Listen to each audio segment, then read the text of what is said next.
Good afternoon, everybody. This is Dee Reinhardt with Illinois WorkNet. Today we have our technical assistance call. Basically, it's answering your questions as you need them answered. And I do know that we have one from DuPage that she's ready to close out some people. So we're going to go over how to close people out on the outcomes page, so that Laura will be able to take care of that. So I'm going to go to somebody who is enrolled. I'm going to go to Amy Apprentice here. And the first thing that you need to do on the customer's profile is on the outcomes page, you can check to see on the exit portion if any of the boxes have been checked. So these boxes check from the back end. So if you have services completed, those would have been done from the IEP or their career plan or their services area, whatever you're wanting to call that. And then have they entered any measurable skills? So those two boxes on this particular customer have not been completed, but we do have a credential that has been added. So that is marked off. Under the measurable skills gain, you can add the information. So if you want to add a measurable skills gain, you would pick what type it was. Is it a training milestone? Did they earn a certificate? Did they get a post-secondary degree? What is it that they earned? And then in here, in the body of this, it tells you what you need to do to complete that particular piece. So if it's a training milestone, you need to upload a document that shows that training milestone. So for example, this particular customer earned their AWS on their certification. So you would upload a copy of the AWS certificate, put the date that it was attained, and then put any comment in here and then save it. And that will give you that measurable skill. If it is an educational functional level, you just do what it says to do here and then save it. Secondary degree, like what did they finish? Did they get their GED or their diploma? And fill in the different pieces. On the post-secondary, what did they finish? And the date. And then on the bottom one, the skills certification, this has to do with, did they get their diploma? And then you still need to upload documentation related to that. So that's the measurable skills gain. So let me get something in here. I'm just going to upload a picture here.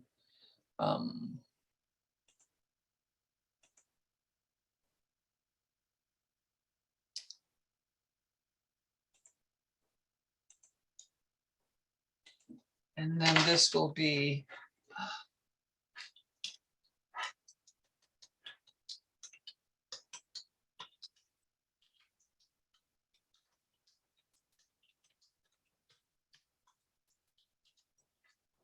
upload it. When did they get it? Let's say they got it on April 4th.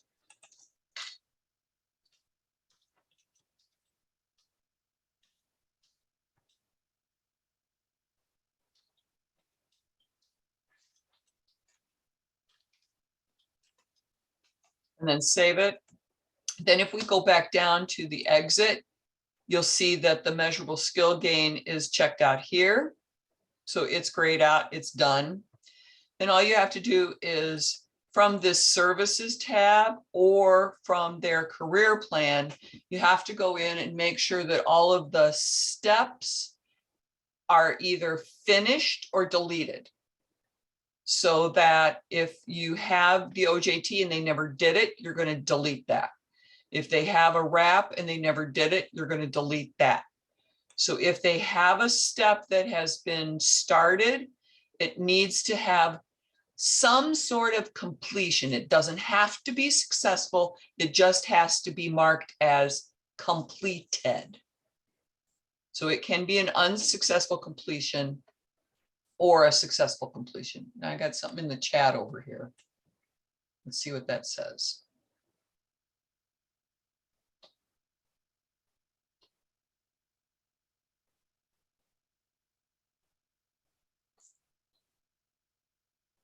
Yes, we can go through that, Lorraine.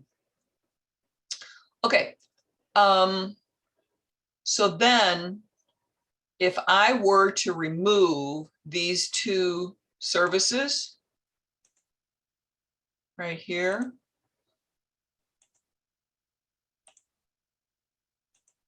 we have successfully completed these other two pieces. And so if I refresh the page and then go to the exit, all of these are now marked. See, they're all grayed out here. So that means you can now exit the person. And if you noticed, this exit section allows you to work.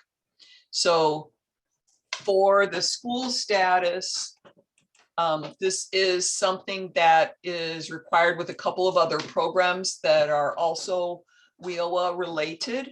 So all you have to do is, did they finish something? You know, like, are they college freshmen? Did they get a certificate of attendance or completion? Did they get another post-secondary degree or certificate? So then you can mark that because they got their AWS. Why are they exiting? And maybe they entered unsubsidized employment, or they, you know, whatever the reason actually is. There's a whole bunch of things here. Now, if you've got somebody that flakes on you and just drops out of the program, just remove all their services. If you didn't do anything for them, remove all the services that were added and then mark it as withdrew from program. The primary piece is whether or not the services have been completed. So let's see, what can we mark here? We can say,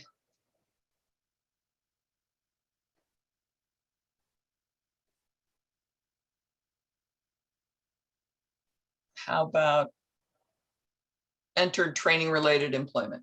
And when did they exit? We'll mark it as yesterday. Save exit status. And then we need a case note.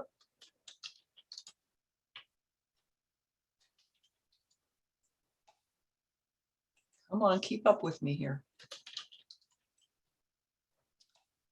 I hate that when my keyboard is slower than me.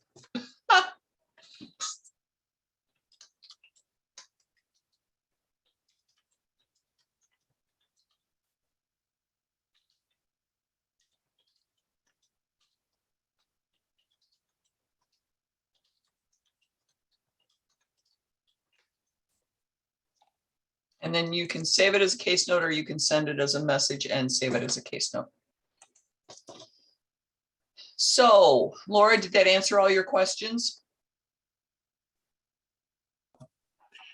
Yes, for the most part. There are a couple of things unique to this particular individual and the training they went through, since they were part of an internal registered apprenticeship program with their employer. With regard to the credential and the certificate or degree, because it's customized and it is different from the certificate that other apprentices in our program earn. But I need to look into the details of that and talk to the program manager at the employer to see what we can match, if we can kind of marry their plan to what we put in after the fact, after this person had already been pursuing the program. Does that make sense? In terms of measurable skill gain and credential, we're like a little bit in kind of a funky spot with two of these folks, since they were doing the internal registered apprenticeship program. The skills gain would be they completed the program. They completed the training program, right? Right, but didn't I have to select a specific credential from that? In other words, it's not an associate's or a bachelor's. It is not For the a, measurable skills gain, it's just a training milestone. and what, can you highlight that? I was looking at this right before, I didn't have time earlier, but since we traded emails already this morning about him, what could I upload then if it is not an actual certificate or degree? Did they finish the program? Did they get something like completion certificate? That's what you upload. Yes, from us, they do. Yeah, and it pertains to completion of the courses that were set forth by them, by the employer, that were chosen by the employer. So I could upload a copy of that then and a copy of the certificate that we create. Okay, thank you. Appreciate that. And I will work on that as soon as we're done here, and I'll let you know if I have more questions. all right, the credential may be a little bit different, but like you've got an occupational certification, does it fall under that? Or is it an occupational skills certificate or credential? You know, like this is where, Right. like, could they go get a job at another facility with that training that they received? So that's what you have to look at when you're trying to pick your document here. Yeah. For this one in particular, I was looking at both of those two things and kind of looking at the yellow lights on his page before we started today. And I need to think some more on that and probably talk to the program manager at the company to make sure that we're aligned in what we're choosing and making sure that it matches. Okay. So I just need, I will look at, that's more of like a question on our end that we need to work out. And I will definitely come back if I have questions, because we might need to be a little bit more creative in terms of naming that thing compared to the other apprentices that have come since then that are completing the same certificate as all the others. Do you know what I mean? So thank you. I appreciate that. Sure. All right. Okay. Any other questions about exiting customers before I move into adding them?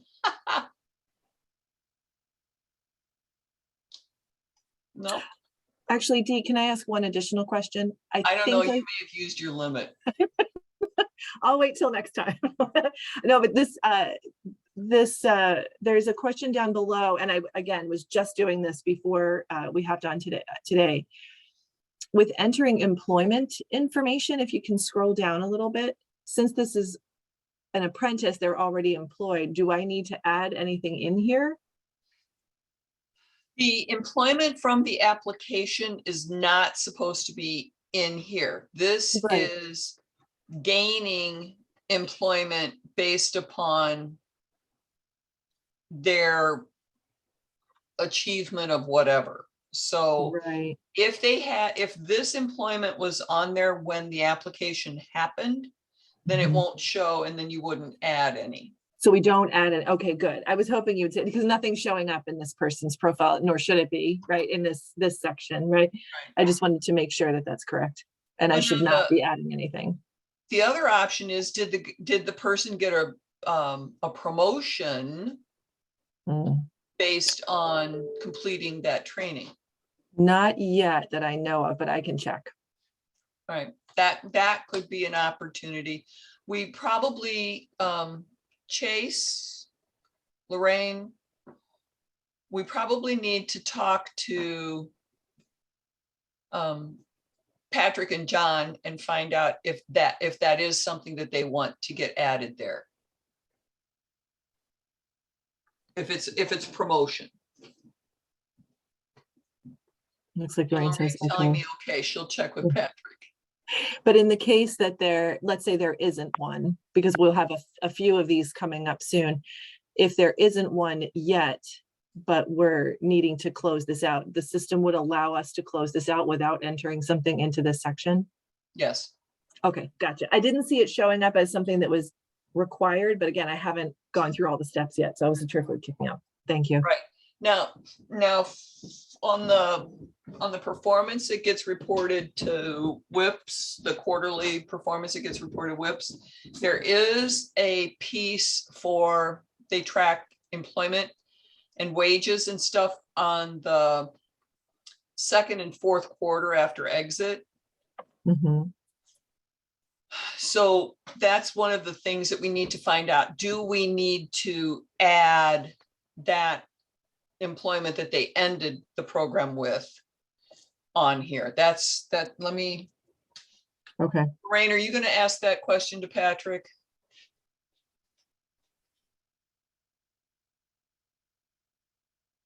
Okay, so Lorraine will ask that, and we'll get back to everybody next week on our open office hours kind of thing. Thank you. You're welcome. All right. Any other questions about exit? Okay, let's go to adding. So once you are, okay, well, let me even step back a step further. Illinois WorkNet hosts partner pages for everyone.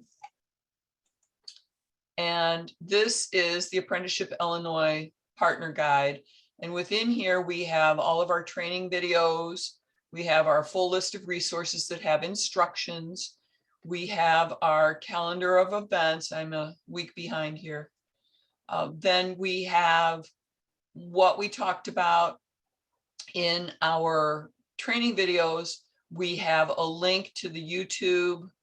We'll often put instructions as they are associated, and then we'll have what the agenda was for that particular meeting. Then we have our full list of resources that has what you need to know, the PDF, related resources, additional information that you might need to know. And this is in the same kind of layout that the audits that you might experience are laid out. So did you get everything started as the customer application information right? Did you do the eligibility review right? Have you reported properly? So this is laid out so that you can find those pieces associated with that. And then if there's something that's different that doesn't look quite right, we have a Partner Tools update page where we list the updates that have happened. And you may find, oh, well, this changed way back when. I haven't been in lately. I need to get myself up to date. So you would want to go check the instructions. So that's where you can find all of the information. And I'm going to put that in the chat for any of our new people. If you don't have it bookmarked, you may want to take a moment to bookmark this link. You can also get to IWIS, which was formerly called the Customer Support Center. You can get to the public Apprenticeship Illinois pages where you can see information there. All right, so now if we go to, I'm going to close some tabs here. If you go to the Customer Support Center, you will more than likely land on the groups page. And if you have access to more than one group because you are part of more than one grant, you may have to search for the Apprenticeship Illinois grant. And so if you just type the word in the search, you'll see your grant show up at the top. And I happen to be logged in as a super user, so I have access to all of the groups and all of the grants and all of that kind of good stuff in here. Once you land on the page for the group, you will see where you can search. It has some instructions here that we keep up to date. They're also found on the partner page. So these are just some informational documents that you can look for. I will look for by partner, but you may only have access to one partner. You can look for the advanced search. What's the eligibility that you're looking for? Did they earn an MSG? All of those different filters are available for you. And you can search by a particular person's name. So if you think that there's somebody in your group, maybe you're new to the grant, but you're your organization isn't, you can search for people in here.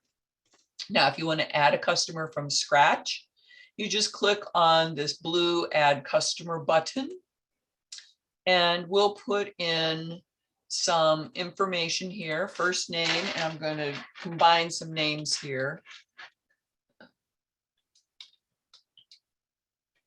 And we're going to pick a date of birth and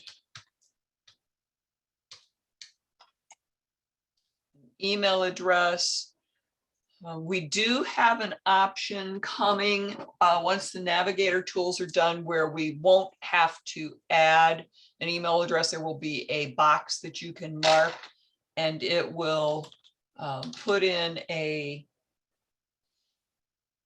fake email address for you.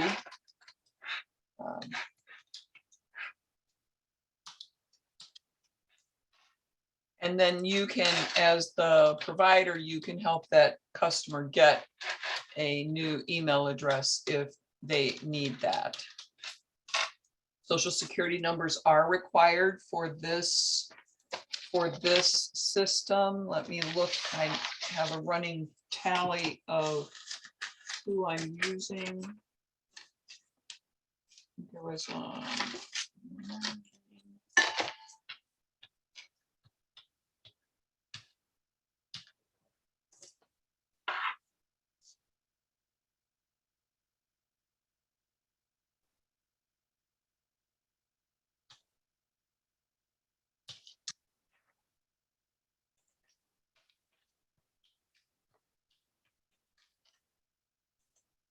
I'm going to pick an intermediary. You probably won't have to pick one from a list.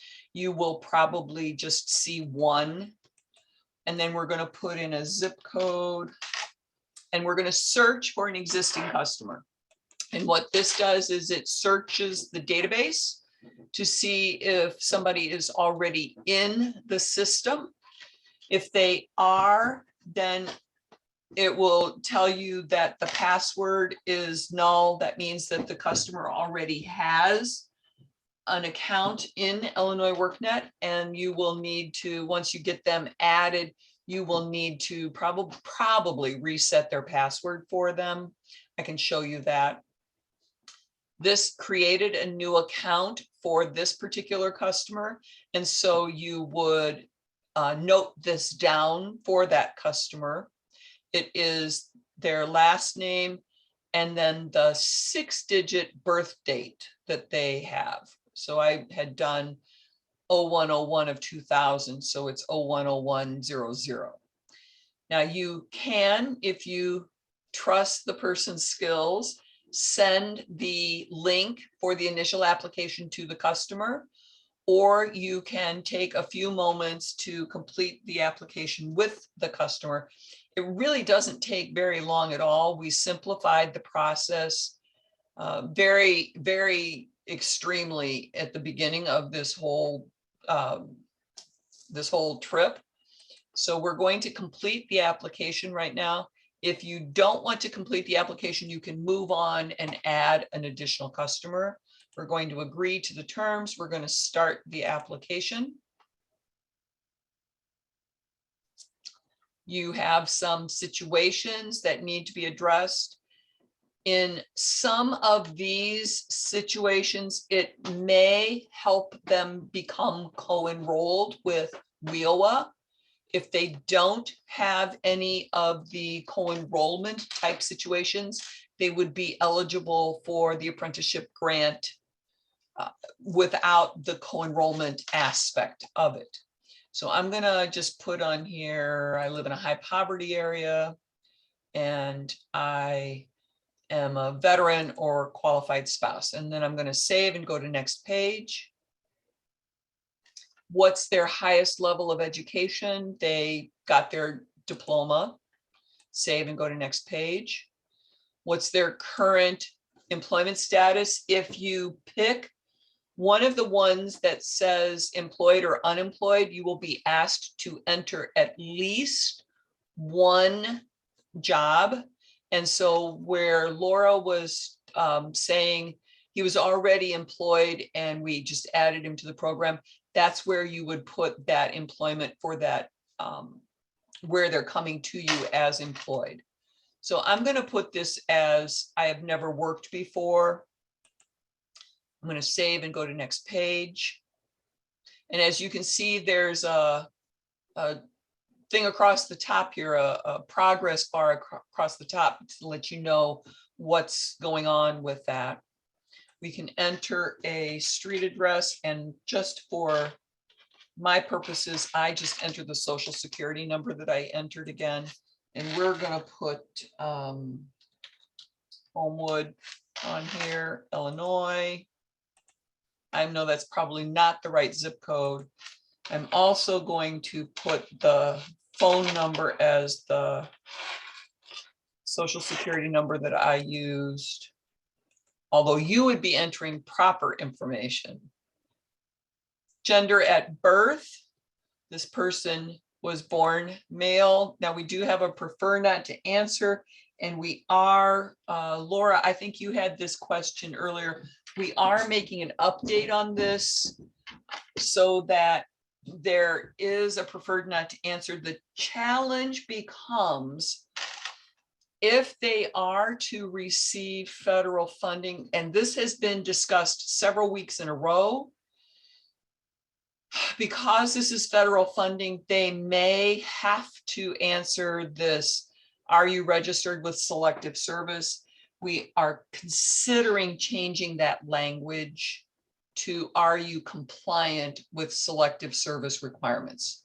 And then that takes the onus off of you as a provider to put that information in there. If you don't mind, thank you very much for addressing that and for bringing that question back to the team.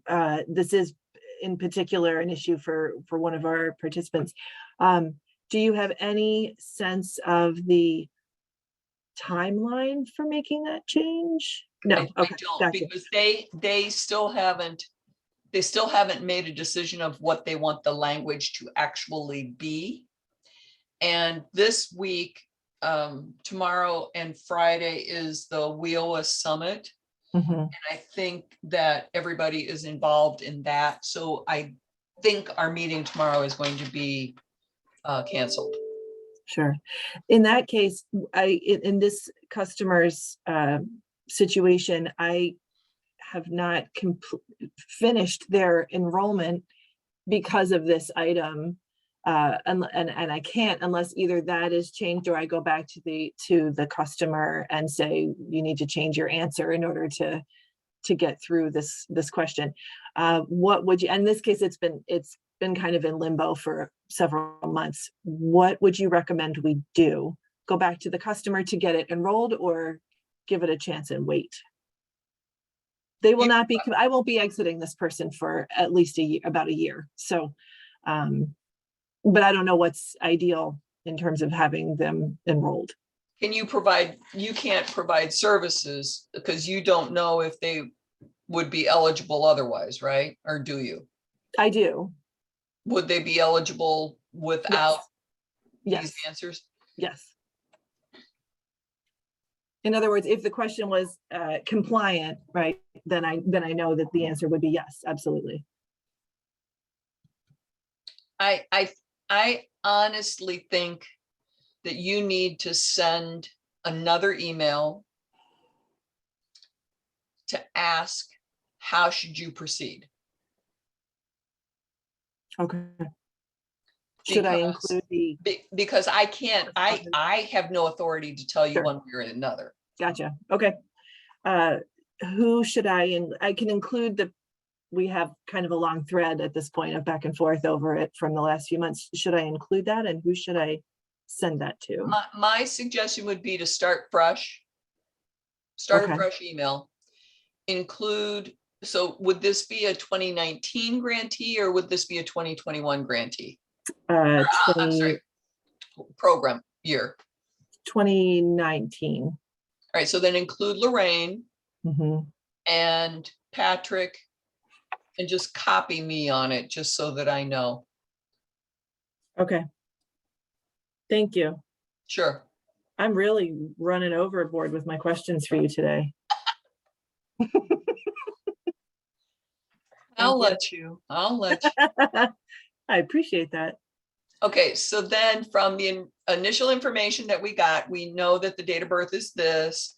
We're going to put that they are a veteran because they did mark that they were veteran or spouse, and they're single. You would mark their ethnicity, although ethnicity and race are two different things. So you can mark all that apply. And then, are they authorized to work in the United States? Yes or no? Are they registered with the Selective Service? Now, here's an interesting thing. They can have enlisted and served, but never got their Selective Service registration done. So this is a really, it has happened. We know of a particular person in the program that it happened to. So did they register for Selective Service? If so, what is their number? There is a link right here that will take you to the Selective Service portal, where you can verify a registration by putting the information in here. You can get the number from there as well. And so then you can enter this. I'm just going to use my same number, and we're going to save and go to next page. At this point, you can edit sections if you see that something was not appropriately entered. And then when you're done, you can submit the application. So had we not had that side conversation, we could have probably had this application completed within 5 minutes. But we had the little side conversation there. Then when we submit, we can see the application again if we need to. And then we can go to the verify eligibility and enroll the customer. So if we complete the program eligibility, we can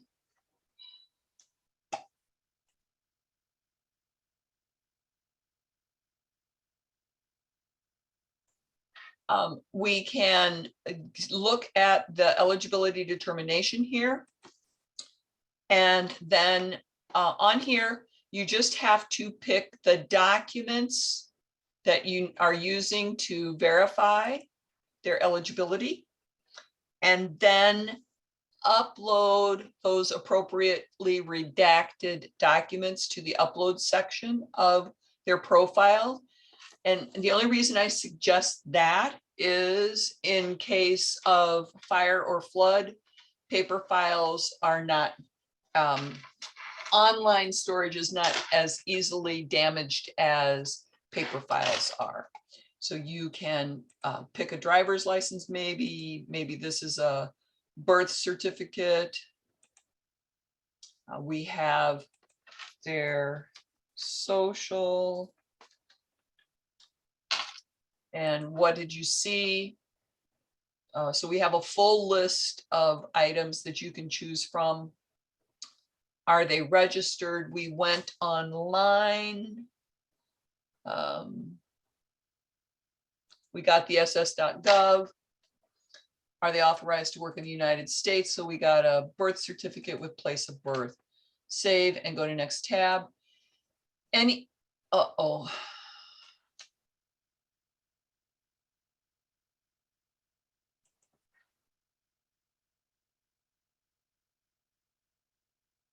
All right, I can't get to the next tab. Let me try this. It's not letting me go. It's not letting me go. Anyway, you go through, if anything is marked with a gray box, you have to verify that information. If they said they lived in a low income area, you would have to get some census data, and there is a checkbox for that information. And then moving on to the next page from there, you answer these different areas until you get to the very end. Let me go back and find someone that I can show you how it ends up.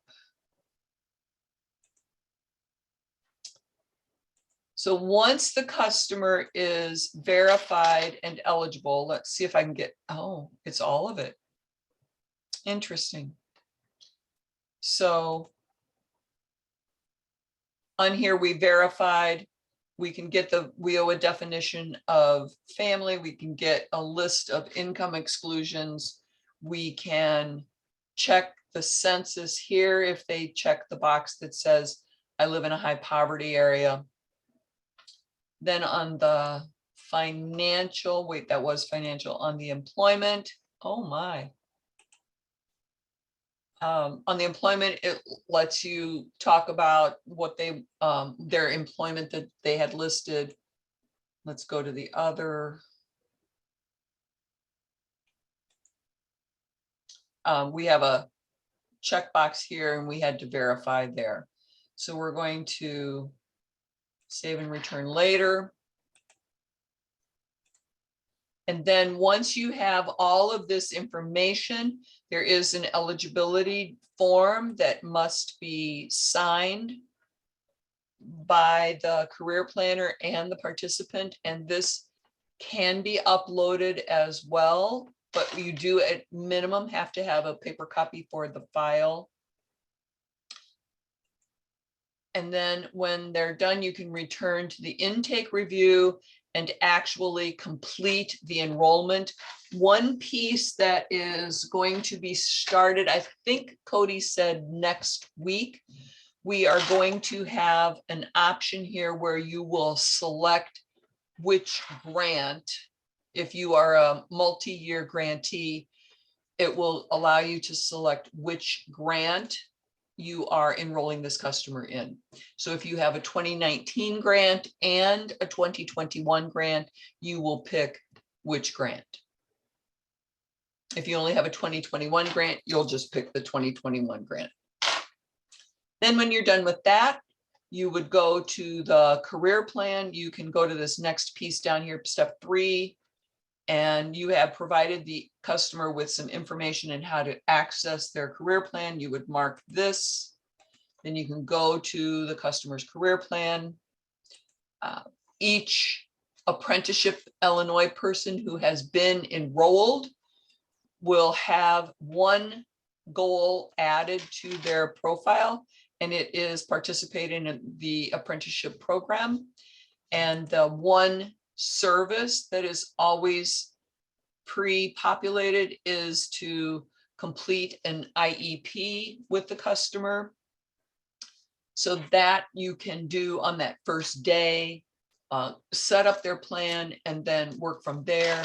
If you need to print a copy of the plan for the customer, on the overview page, we have the view print IEP ISS form. And once you have their plan established, it will fill in all the pieces. From the overview page, you can see what's happening. You can see the next steps that are associated with it. If you add a wrap to their profile, you have the ability to add some additional steps. For example, the OJT, either private or public, and then the skill upgrading and retraining or skill upgrading as an option.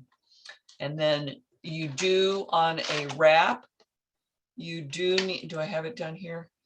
On a wrap, you do need to have their SOC code. And if you click in here, it gives you a SOC code lookup. So if I pick welding and search, it lets me pick what the SOC code is. It adds it there for me. If you enter a Rapids ID, it can't just be a 0. It needs to be IL, the year, and then I believe that it is 6 digits following that. So it would be IL 2021, 1, 2, 3, 4, 5, 6, whatever the proper number is that's on their rapids. You can get all of that information from the 671 form that is associated with that customer. Fill in the rest of this information, update the customer service. You can track attendance on here. You can add the dollar value of the service. This is not in lieu of your financial reporting. This is just an opportunity so that if you're adding support services at all, you can kind of keep track of what's been added and how many times, etc. So that is a very quick overview of how to get a customer into the system. Lorraine, did that cover what you needed it to cover? And we do have other videos that you can watch over and over again.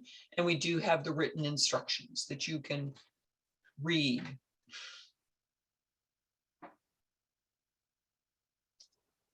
All right. What else can I answer for anyone?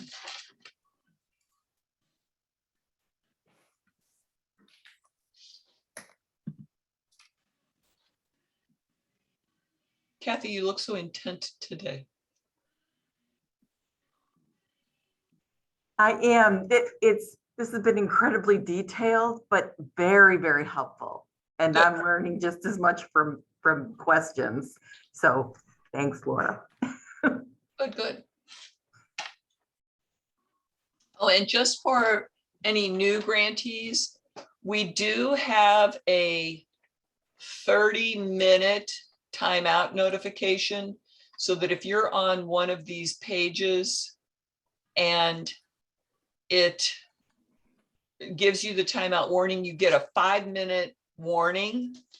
So the whole goal is so that you don't walk away from your computer and somebody can come in and grab all of the personally identifying information for that person off of your computer. Now, granted, we only keep the last 4 of the social in the system, so they're not going to get the whole thing, but they may get the address and the phone number and be able to find other information on another website. So that's why you get those 30-minute warnings. Dee, this is John Whalen. Yes, sir. I'm not sure if you could answer this question or not, but I'm going to ask it, and maybe you could point me in a different direction if I need to talk to somebody. We're a first-time grantee, and we're part of the Apprentice Expansion Program. And what we predicated our whole grant was on the expansion of trying to bring in new apprentices, and we're using it to pay for some of our outreach people that do that. They're apprentice coordinators at a couple of our facilities. And part of our goals is that we have a goal to register X number of new apprentices. And we're doing that, but we're trying to make sure that how we're doing the reporting of this. We're not doing anything as far as paying for their training. We're paying for using these grant dollars to pay for the expansion of the outreach of our folks to go out and identify new groups to bring in. And we have, I think for this first quarter, 65 new apprentices or something that we want to bring in that are being brought into the system. We were a little bit confused because our reporting, we were thinking that we just have to show the expenses towards those 2 people doing the outreach. Somewhere in the system, it seems to be telling us that we need to do something for all 65 of our apprentices that are in the system. And that's not our initial understanding, because they are part of what we're doing. It's not, we're not getting for each of the steps of their training, we're not getting reimbursed for that. We're being reimbursed for the expansion of the outreach. So Does anything make sense to you? is your grant a navigator grant, not an intermediary grant? Yeah, I'm not positive about that. It sounds to me as if, oh, it's an intermediary grant. Okay, Lorraine is saying that you are an intermediary. So what's your organization? Midwest Region Labor, Illinois Lisette. Okay. So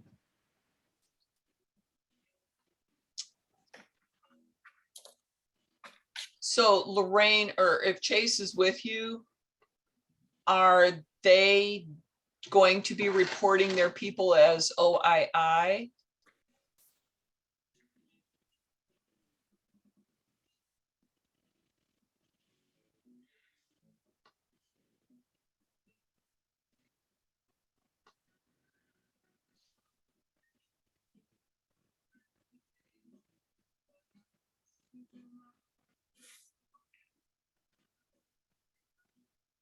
Okay, so I don't know, Lorraine, I don't know if, or John, I don't know if that was Lorraine or Chase answering there, but they need to check a little bit further.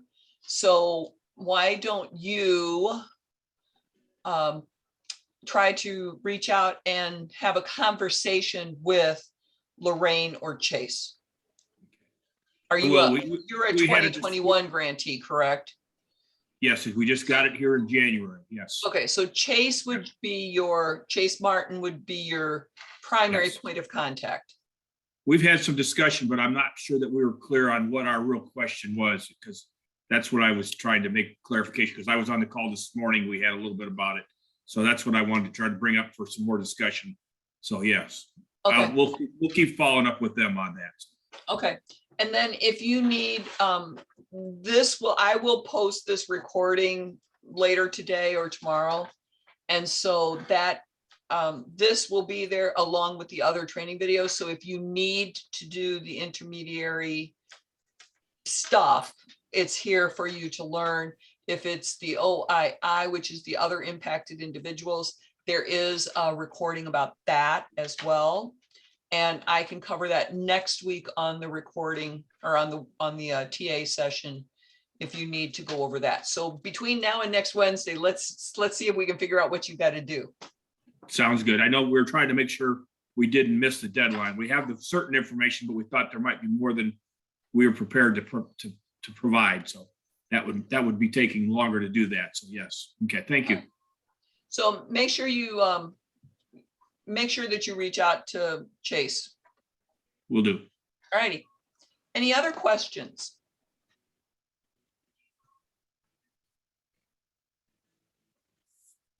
All right. Well, it is 2:49. I'm happy to answer any other questions if you have them. I'm happy to share any other screens if I need to. I just saw a turkey walking by my front yard, which kind of threw me for a loop there, but there is a horse farm across the street from me, so I am out in the country, but the turkey just strolling down the road kind of. Time for a break. Yeah. All right. Well, everybody have a great rest of your day and enjoy the rest of April. And we will talk to you in May. Thank you, Dee. Thank you. Bye. Bye.